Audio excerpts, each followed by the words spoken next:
there. Hey there, and welcome. So good to have you with me today. I apologize for all of the little snafus that have gone on to get us to this point. It's been an interesting couple of days, but we're here now, and that's what counts. And so I'm just really, really pleased to see you with me today. I really value interaction. So if you've got any questions or comments, please find the chat box and drop your comments and questions into that chat box. If it's a question, I will do my best to answer it as we go through. And if it's a comment, I'll probably read it out loud. So I do appreciate interaction. It just fuels me and it tells me that you're engaged and that you're really interested. So this is great. Today, we are talking about the science and art of the practice of iridology for health professionals. And I want to put your mind at ease just right from the very beginning and let you know that I'm not selling anything in this class. You know, if you thought you were coming, possibly going to be forced, coerced, pushed into a corner to buy to pay a tuition because, gosh, there's a tight deadline. I don't operate like that. I don't like attending webinars that are like that. And so we're not going to play that game. I would love to know, however, if you have any iridology background already. And if you do you know whether it was based on Dr. Morse, Dr. Jensen, Dr. Pesic? Was it constitutional? Knowing what the backgrounds of the attendees are helps me to understand how I need to kind of manipulate, how I need to alter my presentation on the fly to make sure it is meeting the needs of you, because you've chosen to invest this time with me today. So it's really important that we make this be time worthwhile for you. We're going to dive right in. Most practitioners come to a web class like this for a variety of reasons, right? Maybe they've heard about or experienced iridology already as a diagnostic tool, and they're looking for a low invasive way to assess their clients. That's a really good reason. Maybe they've studied iridology already and it's not working for them. They wonder if they're missing something or they're doing something wrong. That's another really good reason to be here. Another reason is they're just curious and they wanted a low commitment, not scary way of actually looking at iridology a little bit further. And so many students or so many people who come to this have had little bits of introductions through various programs they've already attended, but those little bits were not enough to actually do anything with. So it left them kind of wondering, well, what does this really do? So regardless of your reason for being here, you've come to the right place. If your reason for being here today is that you've heard about it or experienced it, maybe you've seen iridology used as a diagnostic tool, and you're looking for that low invasive way to assess your clients, you're going to be pleased to learn that when you do iridology, this is going to sound a little arrogant, but I'm going to say it this way anyways, when you do it the way I teach it, you'll be surprised to learn how much time it can save you. And I say that because when I teach iridology, I don't just teach the nuts and bolts. And I certainly don't teach you to take those nuts and bolts and write a 5 or 10 page, or I had one student came to me, she had originally been taught to write a 15-page report. That takes time. And not necessary. When I teach you how to do iridology, I teach you how to do an appropriate assessment with your program creation. So deciding what you want to recommend to your client and get that done in 20 minutes. How does that sound? To be able to look at the eyes, understand what you need to see in those eyes, load that against your client's symptoms, and then from there, be able to understand what you need to do with the client. When we do it this way, because we're creating our programs so quickly, they're very succinct, they're very to the point, they're not overwhelming for anybody, and it lays a platform, if you will, for us to do more iridology in the next appointment, and to build on that in the next appointment, and to build on that in the next appointment. What it also does is, since most of us work based on 1 hour appointments, if you only spend 20 minutes doing the iris assessment and the program creation, that allows you 40 minutes to develop a really good rapport and to work on educating your client. Now, I don't know what healthcare is like where you are. Here, when you go to see your family doctor, there's literally signs on the wall that says you're allowed to talk about one problem. You get approximately 7 to 10 minutes, and there's no time for chit chat. And I don't mean chit chat as in casual conversation, but there's no time to create rapport. You get in, the doctor asks, how can I help you? You tell him, he does his assessment, and you're out. And if you've got 2 problems you want to talk about, book another appointment. When you are able to do the iris assessment and the program creation in just 20 minutes, you've got 40 minutes then to get to know your client and to understand how much deeper you can go with them. This is really important. I've got clients who've been with me for over 4 decades.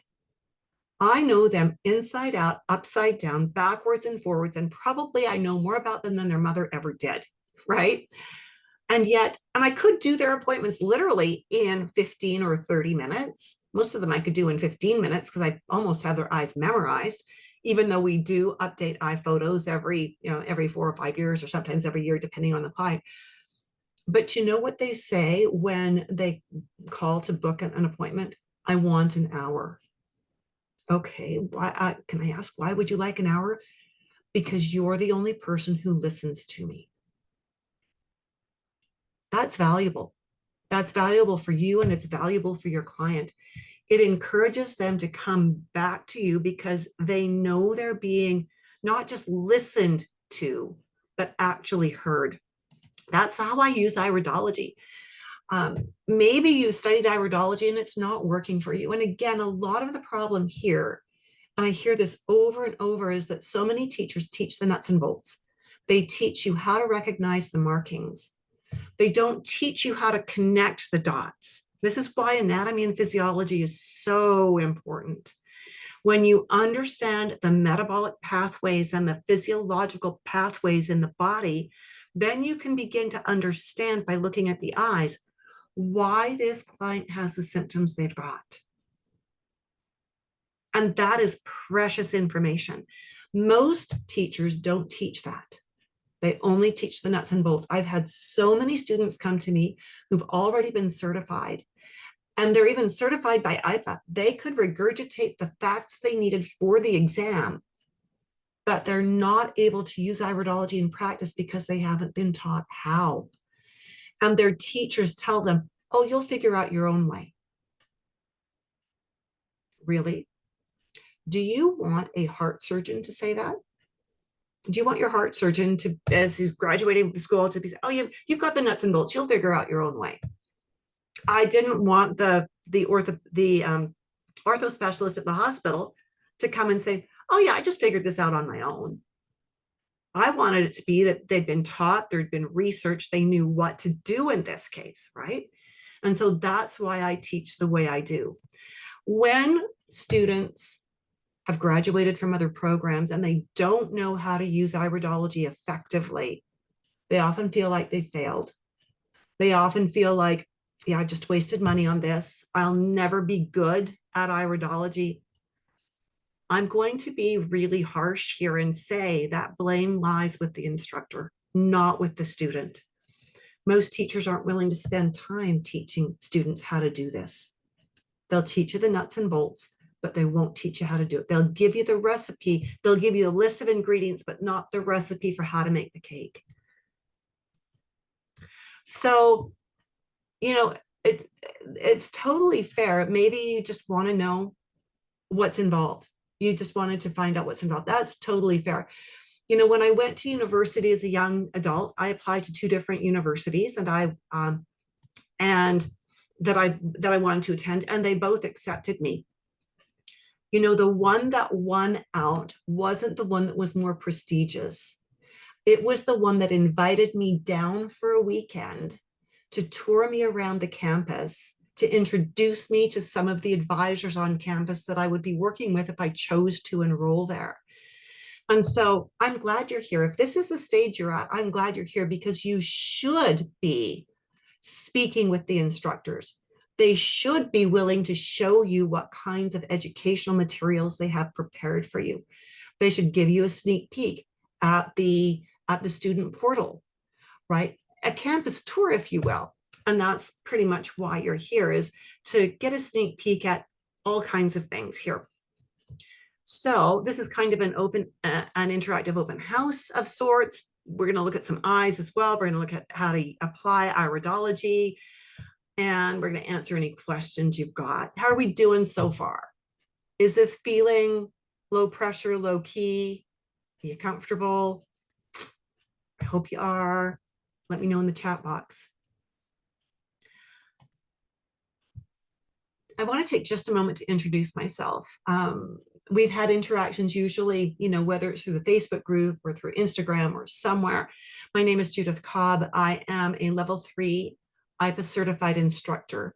There are only 8 level 3 instructors in the world to date. And I was actually one of the first 3 to complete the training and pass the test. I've been in the holistic health industry since 1981. And I've been coaching people for their health for that many years. You can do the math, you can guesstimate how old I am, whatever it takes.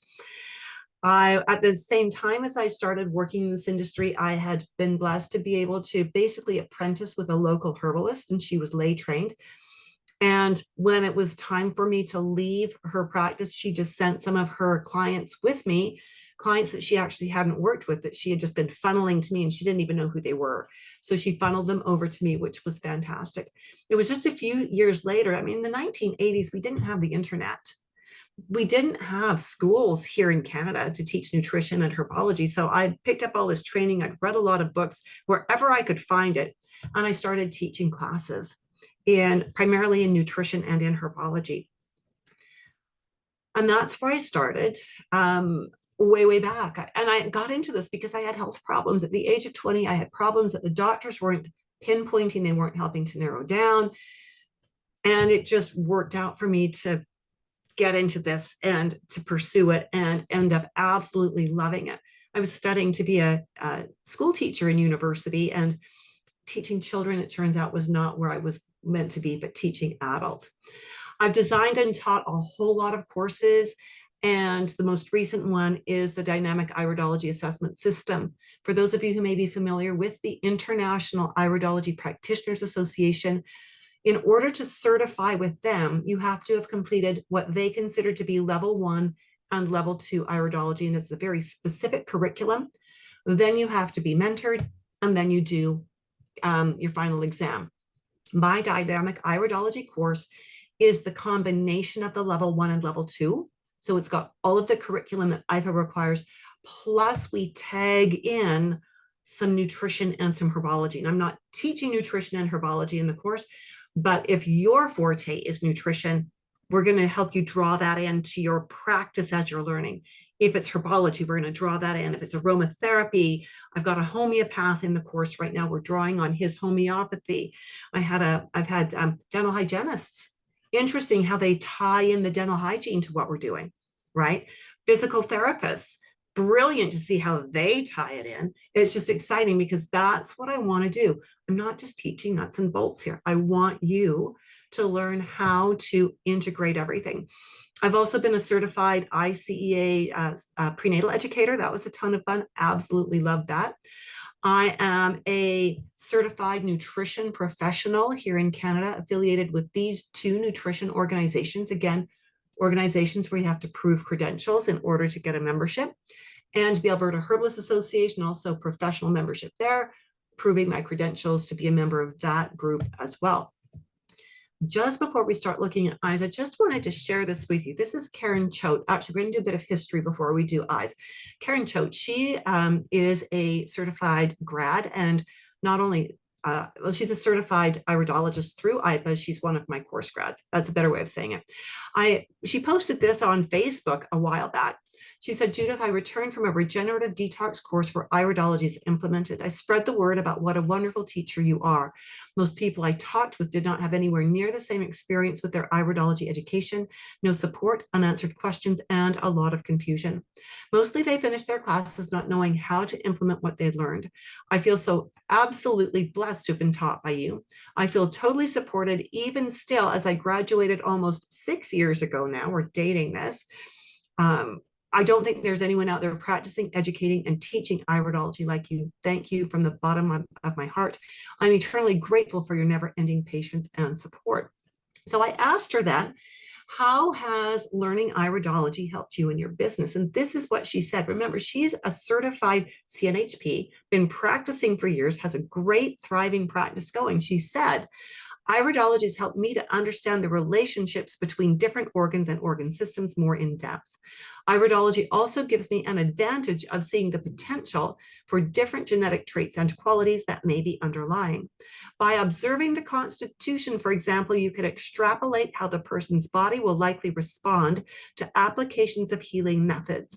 Therefore, it has helped me to expand my knowledge and increased efficiency at providing more precise recommendations for health-oriented options. So appreciate her comments. So let's dive into a tiny bit of history because we kind of need to know where we're coming from to know where we're going. Iridology started out millennia ago, Egypt, India, China, Greece. We've got some information that says it started then. They were observing the eyes. Moving forward hugely into the 1800s, we've got Ignaz von Petschle, who was a medical doctor. He got intrigued by thinking he saw something in a bird's eye and an owl's eye. As a child, that led him to be a medical doctor, where he was then sketching out his patients' eyes and correlating their stories to what he saw. We've got Pastor Neil Littlequist, who talked about fiber density, and we'll take a look at what that means in a minute. And the more fibers we see in the eye, the more densely packed they are, the more resilient the person's health will be. We have Emanuel Felka, also in Germany, who started defining some of the constitutions. When we see certain fiber structures and certain color patterns in an eye, we understand we are going to see certain predispositions to health concerns. Rudolf Schnabel researched pigment, so the different colors we see in an eye, and the shape and size of the pupil and how they can influence health, how they can give us information about what we're going to see in the health. Schnabel said this, and I love what he said here. It was no easy task, and those who believe or would like to believe that handling iridoscopy or iridology can be learned within a few weeks or even days are mistaken and do a disservice to a good cause. I want you to hold that thought, because when we talk about the dynamic iridology class, you're going to see how I agree with Schnabel. We keep coming forward. Joseph Unger wanted his research to be reviewed by peers before it got published. This is so important. So many iridologists were publishing theories before they had been proven. And many of those theories have been debunked. They are no longer accepted. Oh, let me rephrase that. Many people still teach them as if they are true, but they are inaccurate. And it's what's leading to a lot of confusion and conflict in iridology circles. We have Joseph Deck, who published books about constitutional iridology, which is what we're going to be looking at today. And Theodore Krieger, who said iridology is not a standalone assessment tool. He really believed that iridology was a brilliant add-on tool, that if you could do urine analysis or saliva analysis or fingernails or tongue or feces, anything else, and the more assessment tools you had, the better off you would be, and that iridology should be a key assessment tool.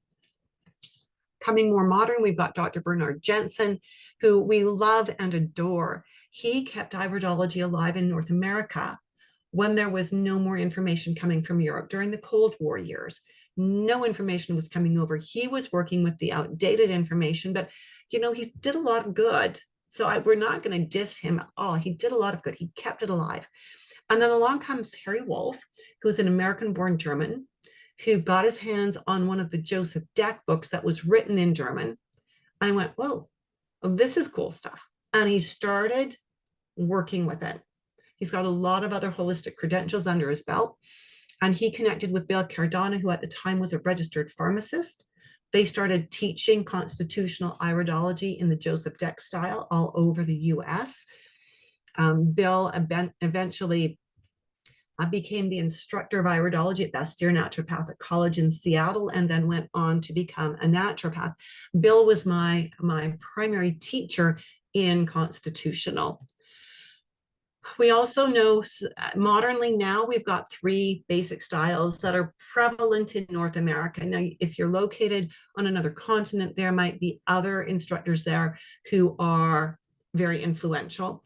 Here in North America, we've got the Jensenian, we've got the Rayid or the emotional, and we've got the constitutional. So quick comparison here, so you know what you're seeing. The Jensenian style was obviously originally taught by Bernard Jensen. He taught that the iris changes when the body changes. This is one of the old theories that has since been disproved. So when we see an eye that has certain colors in it, we can't fast and cleanse that person and dissolve those colors. Those colors are genetically determined, just like your fingerprint is. We don't see healing lines. We don't see fibers being added into the eye structure. The fibers that are there already at birth, or shortly after conception as the eye is developing, are the fibers that will be there for life. And the shapes of lacuna and the sizes of lacunae, they don't change. We can't fast, cleanse, or do anything to make them dissolve. You might have, if you've been around iridology circles, you might have heard lacuna referred to as lesions. That's the Jensenian term. Traditional Jensenian iridologists have often done iris readings cold with no background.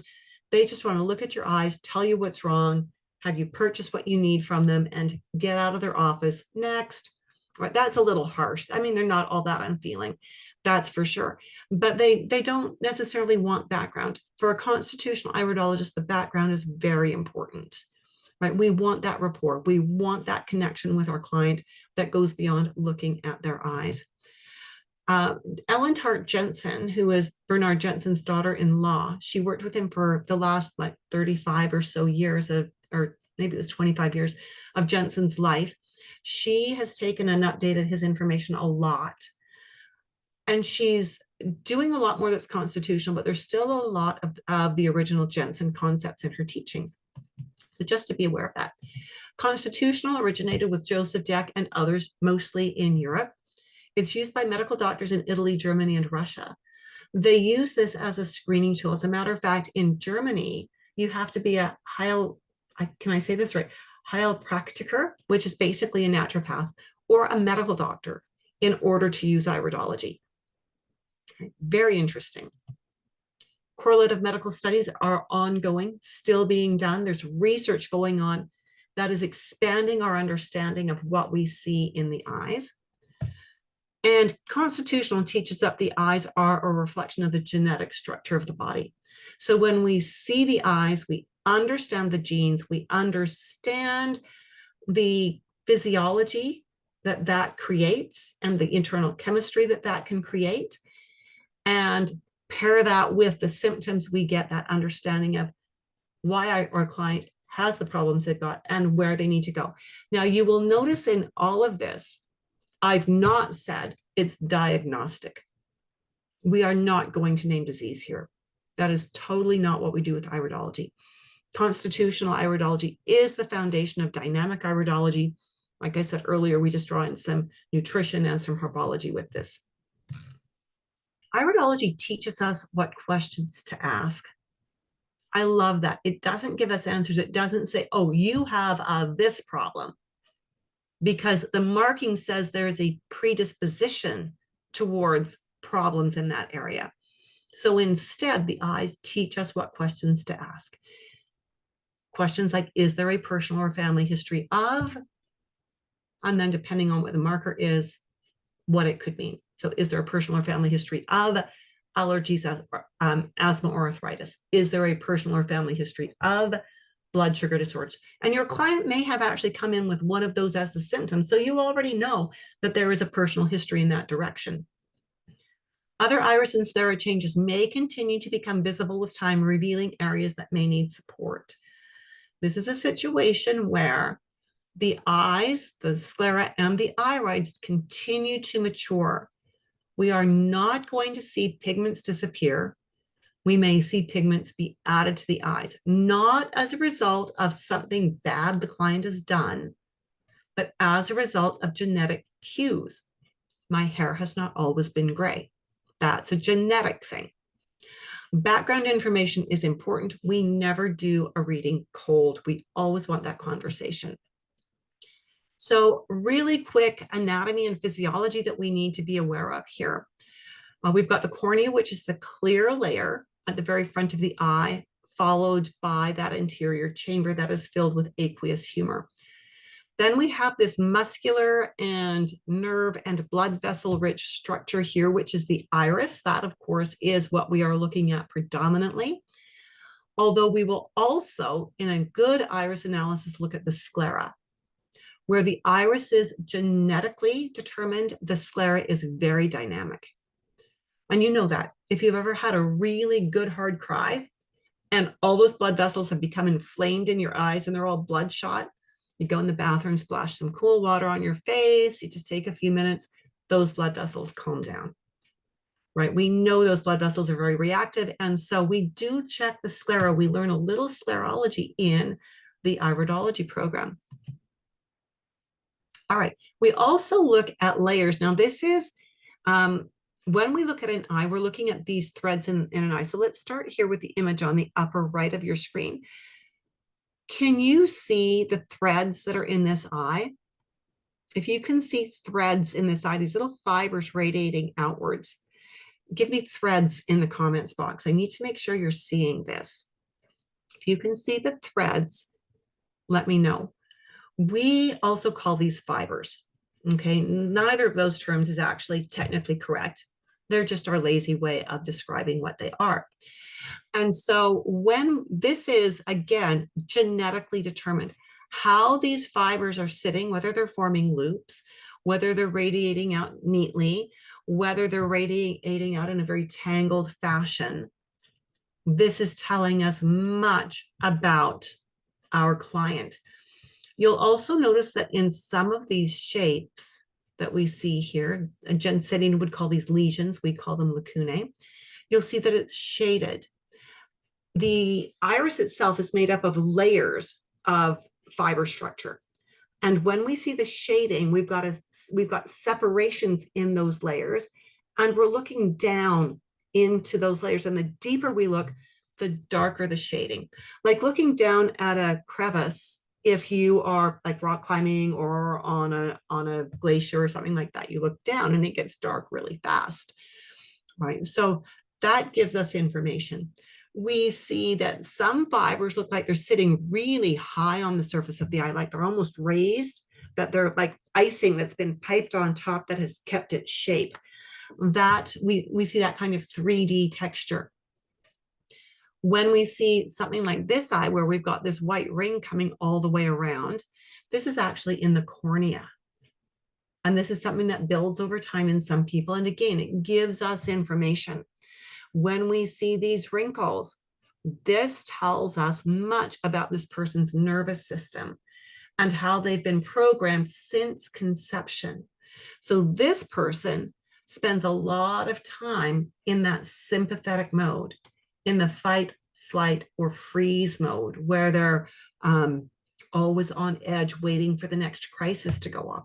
And when we understand that by looking at their eyes, even before we know much about them, we begin to understand how that impacts other symptoms. A medical doctor once told me, nothing gets better with stress, right? There you go. So I started learning iridology in 1979. Constitutional iridology had not yet made it to North America or made it to Canada. It was not widespread in the US either. So I studied Bernard Jensen's work. My teacher was a first generation Bernard student. She had gone and studied with him a couple of times. But I found that after about 5 years, I was getting frustrated because the things that they said I would see for changes. You know, we see this in an eye, you put the person on this kind of a cleanse, their eyes will change. They'll change color. You can turn those brown eyes blue. You can get rid of this pigment. You can erase that lacuna. And I'll tell you, I put my clients through some paces, some really tough paces. Their health improved dramatically, but we never saw their eyes change. And that got to be really frustrating. We were taught that every one of these markings was a pathological problem that was happening right now. And when I would say to my client, your eyes say you blah, blah, blah, they'd go, well, no. Well, but they say you've got this problem too. Well, no, because we weren't taught they were predispositions to problems. We were taught they were current problems. And so that made it really frustrating. And I was getting ready to walk away from it until I was blessed to learn constitutional. In constitutional, we know that the lacunae teach us about things that have been inherited from the last 3 to 4 generations. How deep they are tells us how resilient and robust that organ is. Now, I want you to put that in context. If this client is doing a lot of things really right, they may not have any of the symptoms of any of these because they are supporting their body well. If they are doing a lot of things really wrong, they may have a lot of symptoms. Does that make sense that just because you have a genetic predisposition doesn't mean you have to have the problem necessarily? That's one of the things I love about constitutional iridology.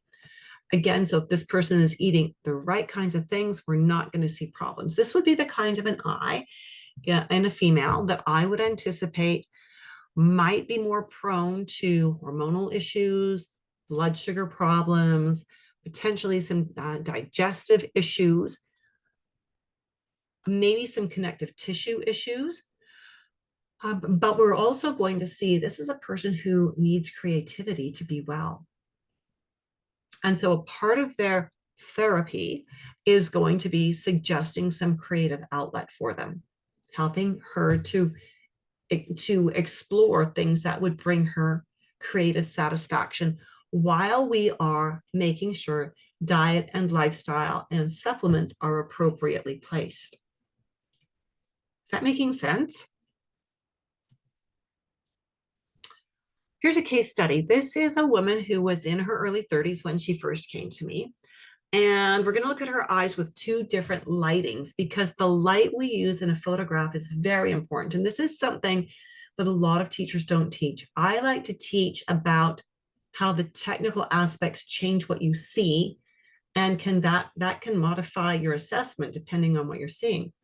So she came to me along with her husband. They wanted to have a baby. They've been trying for a year. Oops, I didn't mean to do that.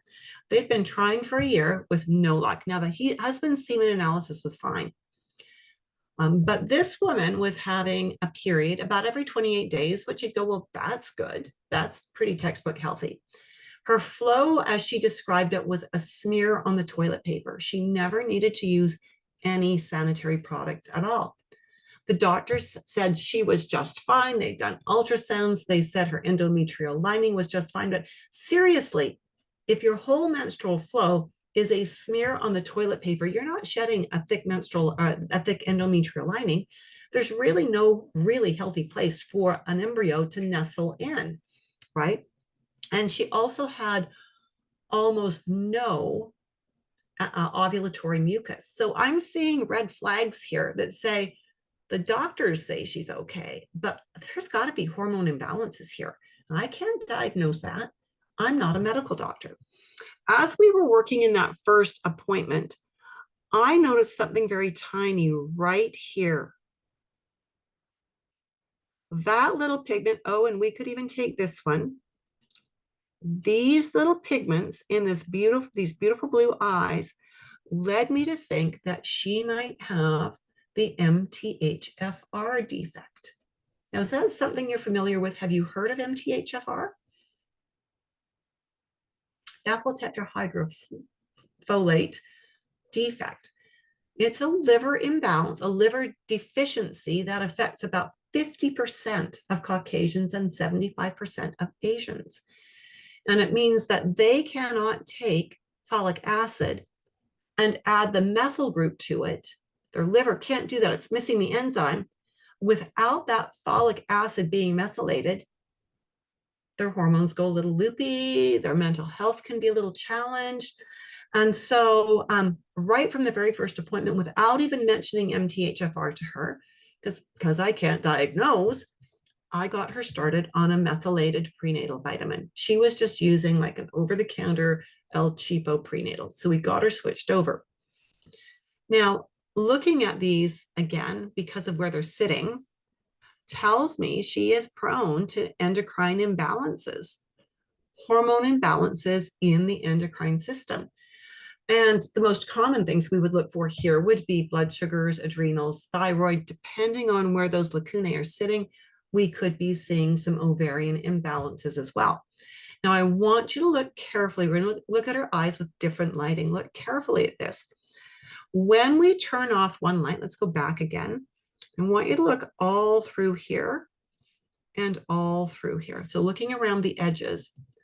When we turn off one light, can you see we've got more wrinkles visible in here and more wrinkles visible in here than we could see? Now that you know what you're looking at, then we can see here. This is why lighting is critical. This tells me she runs in that sympathetic nervous system. So she runs in fight or flight, very anxious, very nervous Nelly, if you will. At the time that we were working, she was in human resources for an oil company here in Calgary. And so she was the one who had to help employees get access to whatever other resources they needed. One day she called me, we were doing her appointments by Zoom. And one day she got on the Zoom and she was visibly shaken. And I said, hey, just we can't do any work till we've got you centered and calm. So tell me what's going on. And she said, well, they had to fire someone this morning. And instead of leaving the building as he was being escorted out, he bolted, he came to my office and he threatened to commit suicide. And so they had to call security, they had to call the ambulance, and they had to literally get him taken out and taken to where he would be safe. So, so we got her talked down and we got her calmed down, and that was good.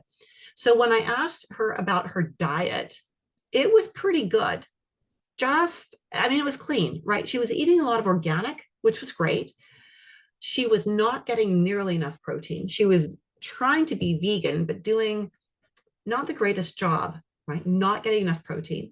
She was certainly not getting enough fat. You have to have protein and you have to have fat to have healthy reproduction. And so I asked her about her stress, and she really internalized her stress.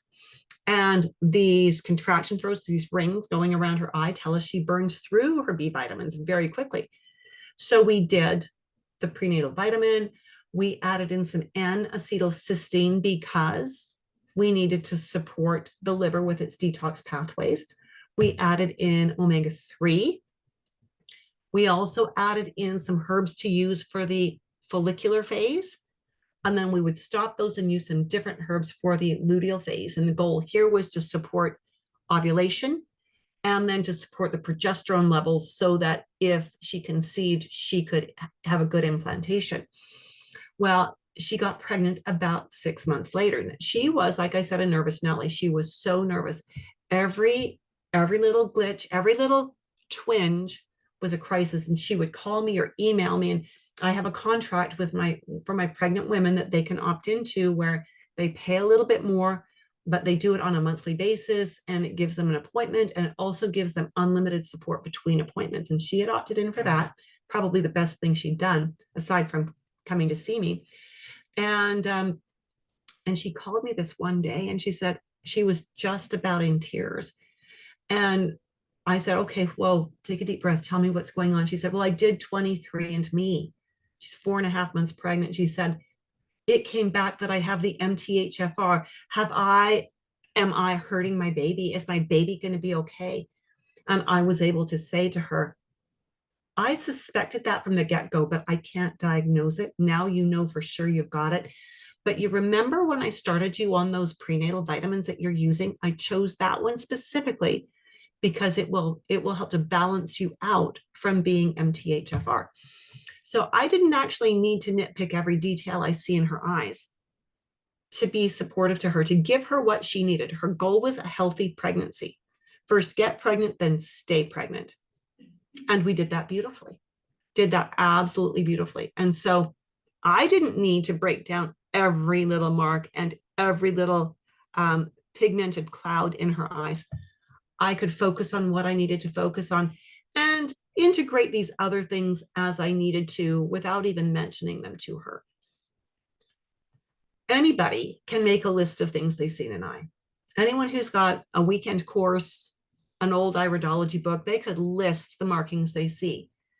Very few iridologists are trained well enough to start combining the markings. How do the contraction furrows and all of these lacunae interact? And when we put that against that little pigment that we saw here, how does that change what we're looking at? How does that change what we need to be doing here? Very few iridologists do that, and even fewer teachers teach that. Here's another one. In my early iridology training as a Jensenian, I was taught that this kind of an eye was someone who needed to cleanse. Oh my goodness, they were highly toxic. They'd probably done a lot of sulfur drugs and antibiotics as a child. And that if we cleansed them, their eyes would turn blue. Nothing could be less accurate than that. The teachers who had taught me that had supposedly before and after photos. And we didn't understand technology then. Many of them were using color filters to make the eyes look like they changed colors. They were doing comparisons using photos that have been taken with two different cameras, which instantly nullifies your before and after comparison because every camera shoots differently, right? And so we now know that changing the light, changing the source of the light, changing the quality of the light, changing the brightness of the light, all will impact the images. So that is really important. This is not someone who needed cleansing. It is someone who likely does run into some problems with having too much acid in their system, not in the stomach, but in their system, likely because they lack the ability to break down proteins really well. And their liver probably needs a little bit of love on an ongoing basis. So does their nervous system. But again, how do we integrate that with their symptoms? And that's what we always need to do, is integrate what we see with their symptoms to understand where we need to go from here. This is one of my absolute original clients. I actually just saw her again this last week. I love working with her. She's been with me for over 4 decades. In fact, she'll be in for 4 or 5 appointments, then she'll feel great. So she'll disappear for a few years. And then she starts to slip. So she comes back again for a few appointments, and then she feels great. So she disappears for a few years. And so she's on a coming back in cycle right now. And about 5 years ago, we sat down and figured out, when had we actually met? We were still both having babies. What baby was she having? What baby was I having? And then we could ascertain that it's been over 40 years. And I just love that they get feeling well, they disappear, they go do their own thing for a few years, but they remember the work we did. They remember the progress we made. They remember the care they received. And that's why they come back. I love that. I love that my clients have benefited and they trust me. I love that they learn things and they can do a lot of self-care on their own in those years, right? So when she started coming back about 5 years ago, she wanted to lose weight. She'd had some labs done. She was about 30 pounds overweight. Her blood pressure was up. Her cholesterol was up. Her triglycerides were up, and her hemoglobin A1C was up. The doctor was saying, you are type 2 diabetic. Now, she's got a lot of herb training, this woman, this client of mine, and a lot of nutrition training. She's got a mind like a steel trap for this stuff.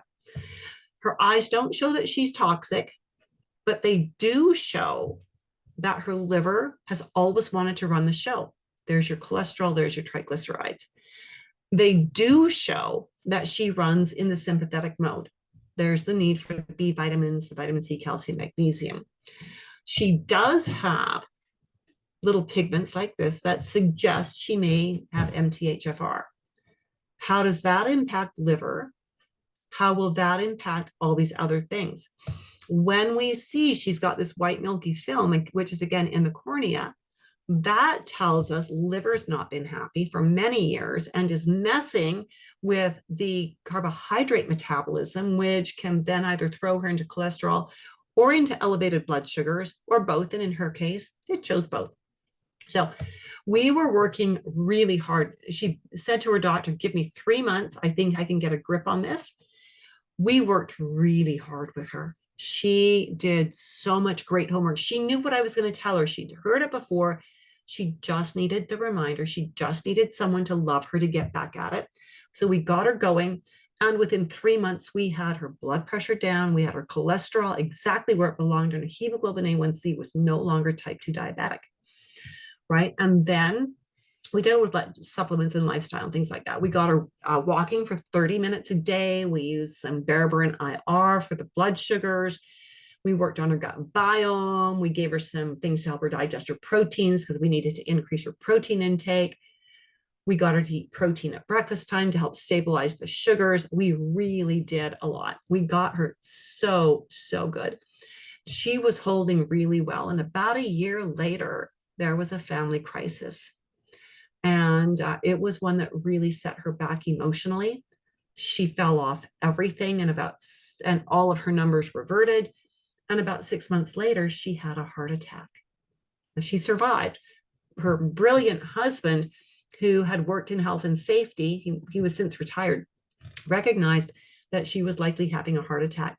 He also knew that even though they lived 2 blocks from the hospital, it would probably take 30 minutes for the ambulance to show up. And he knew that time was of the essence. So he loaded her into the car, took her to the hospital that was literally 2 minutes away. And of course, with a suspected heart attack, they fast-tracked her and got her in, and she got brilliant care. We are again now working on diet. We're working around the 9 medications that her heart doctors say she has to be on forever. We're working around that, and it makes it a little difficult because now she's a little anxious about, can I combine these meds with these herbs? Can I combine these meds with these vitamins and minerals? So we're doing things first with her with food, getting her back on track with her food, getting her to start walking. If she could walk 3 times a day for 10 minutes each day, if her endurance is not good enough to do 30 minutes, that's brilliant. Let's get you out there for 3 10-minute walks every day. Let's get you just walking circuits in your house if it's too cold and snowy to get out there, right? So get her doing those kinds of things. Got her working with a few more culinary herbs. I'd love to have her on a digestive enzyme, but you know what? She's a little bit nervous. I get it. So could you incorporate a little more ginger into some of your meals? Could you incorporate a little bit of more of the savory herbs, which are very supportive for stimulating digestive juices? That can go a long way to enhancing digestion. And she's very comfortable with that. So we're starting with where she's at. So her doctors have said that as she continues to work, while they would like her to stay on the medications, if her numbers continue to improve and if she's looking really, really good, they will start to consider reducing some of her medications, which is great, So in the original training I had, every one of these loops was a pathological problem. And it didn't matter if it was just big and kind of gappy like this, or if it was little and well-defined. They just needed to be dealt with. We needed to get rid of them. We were taught we could cleanse pigments like this out of the eye. And so, when I see an eye like this now, I learned so many things. I learned that these markings show us again where those predispositions are for something to not be as resilient. But I also learned that it's not an absolute. We inherit a range of resiliency. And if this person is doing things that are really great, they're going to come out on the high end of that resilience scale. If they're doing things that are not so great, they'll come out on the low end. So our job is to coach them in the ways we know how to help them maximize and get up to that high end. Pigments, again, are not the accumulation of toxicity. This is the genes in the body telling us there's an organ that genetically wants to be out of balance, and also telling us what other organs want to be affected. Right? So such an important thing here, such an important thing, because then we can look at this and say, okay, client has a particular symptom that correlates with this organ reaction field, but we know that symptom is coming because the organ that created this pigment, is irritating the organ that sits here in the eyes, in the eye map. that make sense?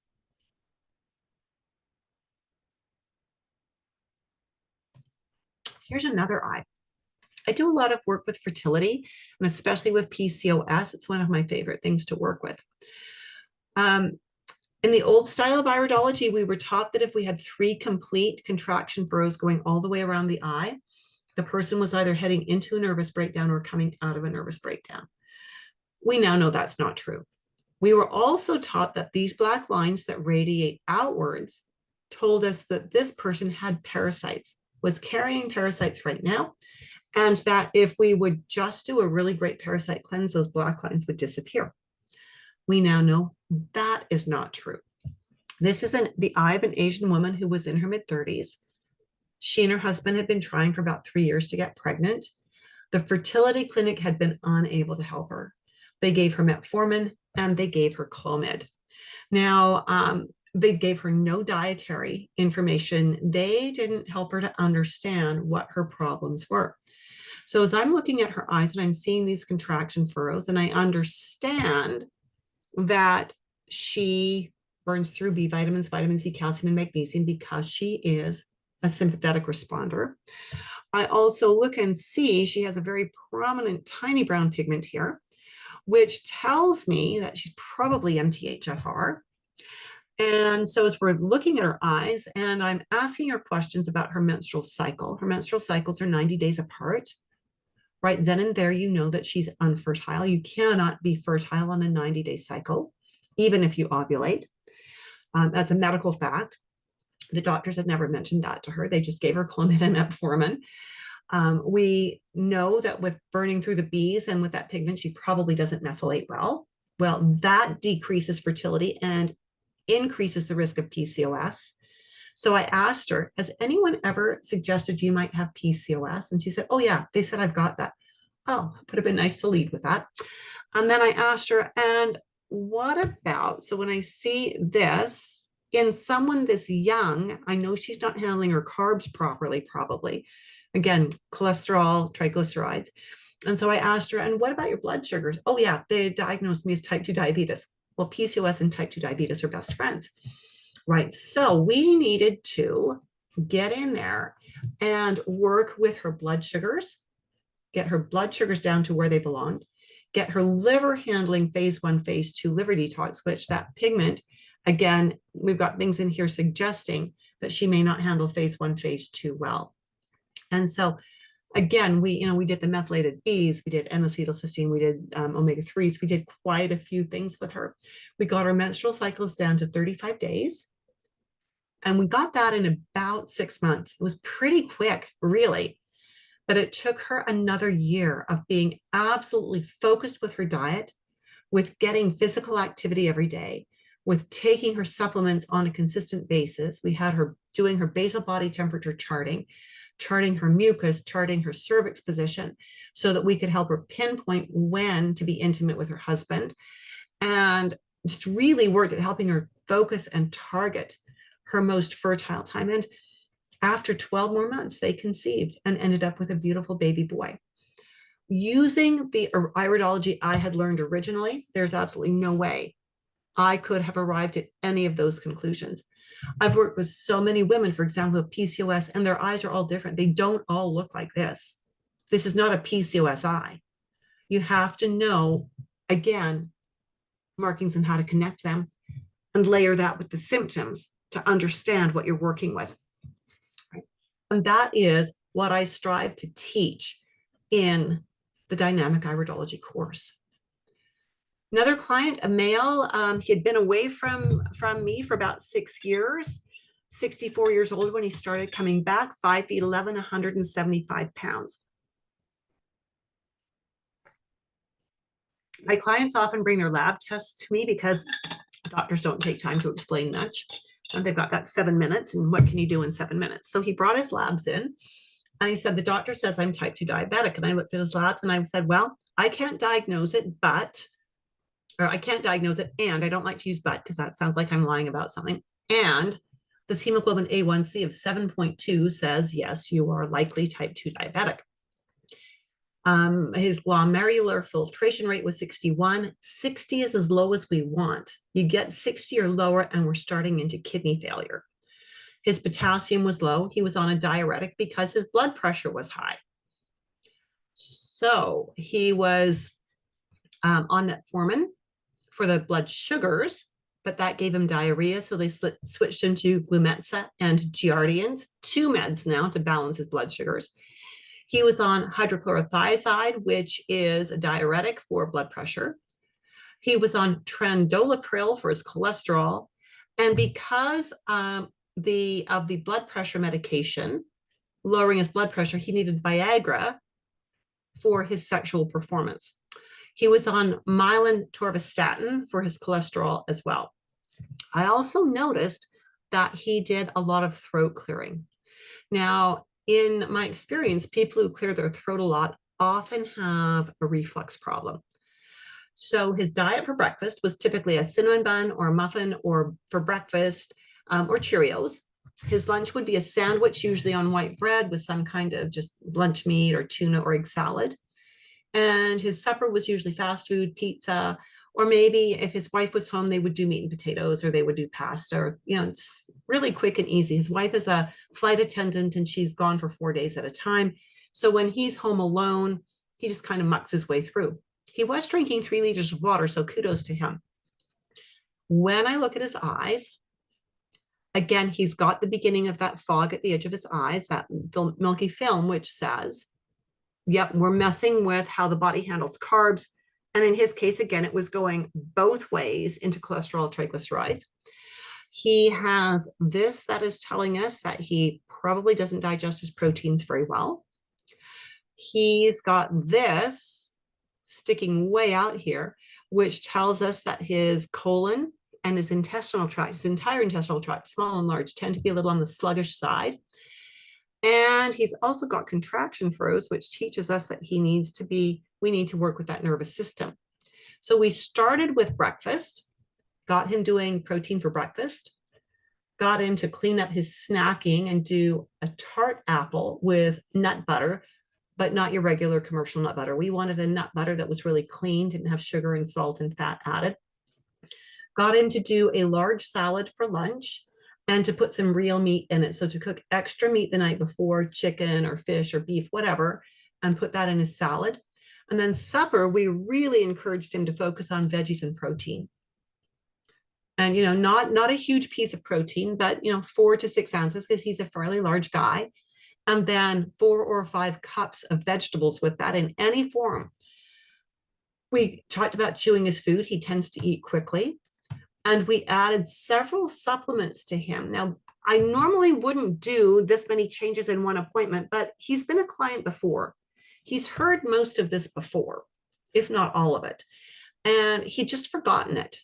So when I've got clients like that they've forgotten a lot of what we've talked about in previous appointments, I kind of kick them in the behind just a little bit to say, hey, we've got to get back to this. It was good then. It's still good now. Now we've got to build on that. So get the program together.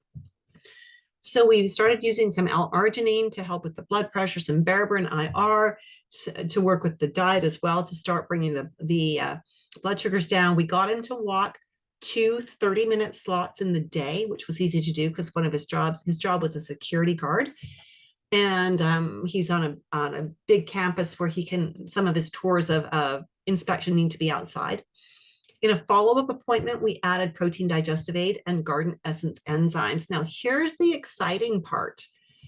After about 3 appointments, we had his blood pressure down to 118/74. And, his doctor's going, holy, this is great. Even with the meds, whoa, we didn't expect it to come down quite this well.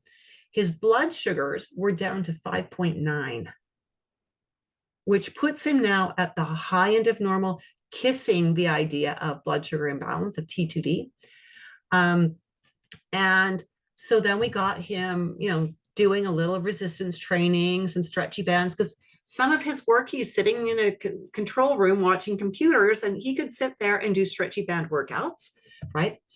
Triglycerides, again, coming down nicely. His blood pressure meds were reduced. which was lovely. His doctor kept saying, yeah, we're just going to reduce this a bit. We're going to reduce this a bit. We're going to watch things. Cholesterol meds were reduced, right? And so we continued, his doctors are continuing to modify his meds downward as he's implementing all these great things. So excited to see him making that kind of progress, investing the time to do the work and making the progress. So with that, I'm going to introduce you to the Dynamic Iridology Assessment System program. This course is the only live online, fully mentored course for nutritionists, herbalists, naturopaths. By that, I mean anyone who's got a college level anatomy and physiology course under their belt. So important to understand A and P if we want to be able to connect the dots. My experience has also been that people who don't have anatomy and physiology get lost in the course and end up dropping out. I do not want that to happen to you, right? So I really want you to have the A and P before you come into the course. We want to do this because what we want to do is help you to be able to assess the irides and ask appropriate questions connecting symptoms to irides so that you can create protocols right when you're with your client. Too many people learn how to do iridology by looking at the eyes, maybe taking photos, taking that information and doing a dissection, if you will. So on their own time, they're listing every marker they see, writing down everything that could mean, writing down every piece of protocol that could be applied, and then giving that whole, I just vomited all this information out all over you report to their client. I'm sorry, that was pretty graphic. And it overwhelms the client. They don't know where to start with it. They don't know what to do. They've cherry picked the things that are easy, and then they don't get results, and then they blame you. And then they say iridology is quackery, right? And that's not what we want to have happen. We want you to be able to see what are the 2 or 3 or 4 key indicators in this eye that help you understand that key symptom your client wants help with right now. And then what are the 2 or 3 or 4 recommendations you can make right now that are very specific that your client can do that will get them results of some measure over the next month. Then you can meet up again and you can take it to a deeper level and you can build their program step by step. The idea here is to cut out that unpaid overtime of client reporting. It's to help you not overwhelm your clients. It's to help you get better results for your clients in a step-by-step fashion. Again, long-term compliance. We've seen many of my clients here, not many, a few of my clients who've been with me for years. And that is a very common thing in this office, that they are my clients for years. We want to retain them for the long term. The next course start date is April 11th. And again, if you've already got that A and P under your belt, we should have a chat if you're ready to really learn all the nuts and all the nitty gritty of what's involved in learning iridology. We can do a little private one-on-one campus tour. And you would use that link, which I don't think I put where I can copy and paste it. I did not. So if you want to grab a pencil, because I don't think I can copy and paste that, and my typing is really slow right now. So if you've got your A and P and you want to learn iridology at a deep professional level, oh, I did put it here. Just hang on a half a second. Then you can grab this link. There we go. And enter. And schedule a time for us to talk. Just to have a conversation. No thumb screws involved, I promise. Just to find out where you're at. What are your goals? Give you a tour. Does this look like it would work for you? Does it feel good? Do we feel like we will work well together? I keep my cohorts small. We'll talk about that in a minute. The course is 20 live 2.25 long interactive webinars. We record them for playback on demand. I limit each class group to no more than 10 students. I want my students to get the attention they need, and there's only me, right? And so I don't want to spread myself so thinly that I cannot give you the attention you need. In these classes, we do cover all the nuts and bolts, but we also practice together and we work on implementing what we are learning so that we know it's sinking in. We also have group mentoring. Twice each month, we have an extra hour, totally optional for you to attend, but it's included for you for as long as I am teaching. So we're talking years now, right? You can keep coming back. This is an opportunity for you to bring cases for us to discuss, for you to ask business questions. If you've got an iridology camera, to ask for help with getting better photos. If you're starting out with getting photos with your smartphone, which is where we start now, they're not fantastic photos, but they're certainly usable. How do you get better photos with your smartphone? We talk about that in the mentoring. So the mentoring is for anything that is not curriculum based. It's the extra support. I don't know any other teacher that has office hours where you can keep coming back forever and ever. And I've done so many courses where at the end of the course, the door slams shut. You're done, out of here. That's not how this one works at all. We have the student and alumni MeWe group. So we've moved our social media support group out of Facebook because they like to censor us into MeWe. And again, students and alumni. So as long as you are one of my students, have been one of my students in the dynamic iridology course, you can be a part of this group. It's again a place for you to post questions and comments. If you are working on a case, you want to post photos and get other students and graduates to weigh in on them. If you are needing to reach out to me personally, you can chat me up on the MeWe group and we can get you squared away the way you need to. You also receive a 225-page downloadable digital textbook that I wrote. All of the learning materials have to be approved of by the IPA board, the education board, because I'm an IPA certified instructor teaching a course for IPA certification. And so I give that to you as a free download, as a gift. 45 pages of digital study notes. We call them the cheat sheets. Students love that. It's the quick reference pages. I also include in the tuition the time that is needed for any one-on-one mentoring to prepare you for the certification exam. Most teachers charge extra for this. Right? I just include it in my tuition as my way of encouraging my students to go and get the certification. Now, if you don't want to do it, I'm not going to push you. I'm not going to browbeat you. And I'm going to put a time limit on how long I have that offer open. And it's 10 months from your final class date. So once you've got your final class, you've got 10 months to finish certification. Many of my students can do it in 4 months. So it's not an onerous situation. And, you know, when we meet in a one-on-one, I will hop in there and we will go over what's involved in the certification process. We've got some people that have joined us a little on the late side. So glad you have. I will send out the recording of this. I know the time zones are messing people up right now. Some people haven't made the switch, or maybe they didn't need to make the switch, and that messes up how they relate to everyone else. So I'll send out the recording later on today or early tomorrow, just as soon as I possibly can. Here's some excerpts. These are things that my students have posted on the International Iridology Practitioners website about the course. Sophia Presviller, the commitment that Judith has for teaching is extraordinary, and the amount of support you get from the iridology course is fabulous. The material is very clear and thorough. The pace of the course is dynamic, but with enough time to integrate all parts. As this was my second iridology course, I was not sure if the course would be an add-on, but it has exceeded my expectations. She was certified through, I believe it was the Irish School of Herbology.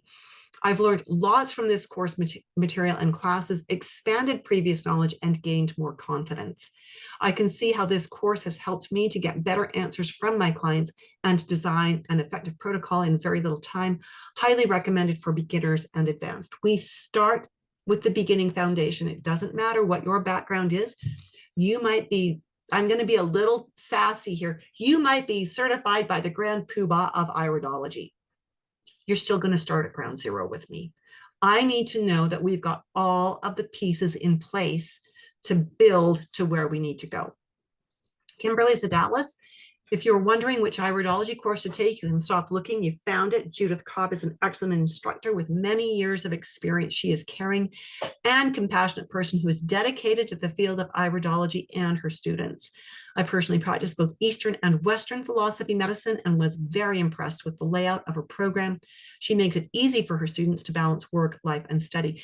Kimberly has a master's degree in radiology imaging, so she works in a radiology clinic an imaging clinic part-time, but she also has her own clinic where she uses iridology and Eastern and Western medicine to help people. Sharon Bimrose, I'd already taken iridology as a part of my studies as a naturopath. She's an ND in Australia. However, Judith's course, Confident Nutritionist Dynamic Iridology, we did change the name, surpassed my previous training in structure, content delivery, documentation, and support. So she was already certified as an iridologist. Judith taught in a manner that I could understand visually and auditory. Dynamic iridology was well delivered, inspiring and motivating, giving me the much needed structure to the knowledge I had already learned over the years. Dynamic iridology also provided me with the most up-to-date iridology information, along with the added bonus of Judith's extensive experience of holistic health. In absolute appreciation, Judith, I thank you for making me a better iridologist. Delightful to have her in the course. I absolutely adore all my students. They are just brilliant people. And so if you're a brilliant person, I want to talk to you. And I mean that with love, right? Just be brilliant. Be brilliant so we can talk. I want you to notice that we have not given out a link where you can just go and register for the course. And I specifically have done that because I insist on speaking with each student before they enroll. Again, I want to make sure you've got the anatomy and physiology. I want to make sure that this course is actually going to meet your needs. There are some students where it won't meet their needs, and I will let them enroll. But when we talk about where they want to go, they're going, yeah, maybe this isn't the right thing. And I think that's a brilliant realization to make before you make the investment, right? I've got other students where I've said, this is what you need. I think you really should enroll. I think it will take you where you want to go. And they've done it, and they've done beautifully. And that's the vast majority of my students. But I really want my students to be in the right place at the right time for this course. There's never a perfect time.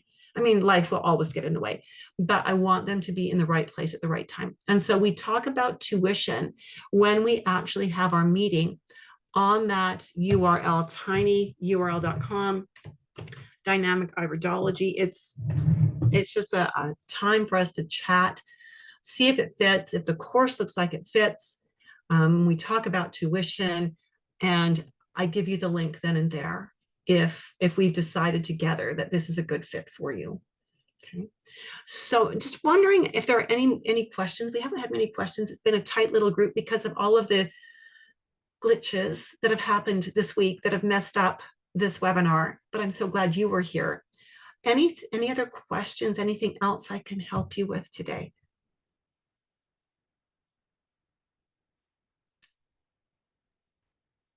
If you're typing in a question, just use the raise hand icon so that I know to wait for your question to come through. So I'm hoping that you've at least copied and pasted that link to schedule a time for us to meet on Zoom to evaluate and see, how does this fit? Is it a good fit for you? And if it is, can we get you into the course this time around? With that, friends, thank you so much. I appreciate you being here. Most of you on very short notice because of, again, the glitches that happened this week. Please do reach out to me with questions. I'm happy to answer them or just set up a little meeting with you so that we can talk about them. Talking is so much more elegant than typing and messaging. Have a brilliant day. I look forward to speaking with each of you very soon. Bye for now.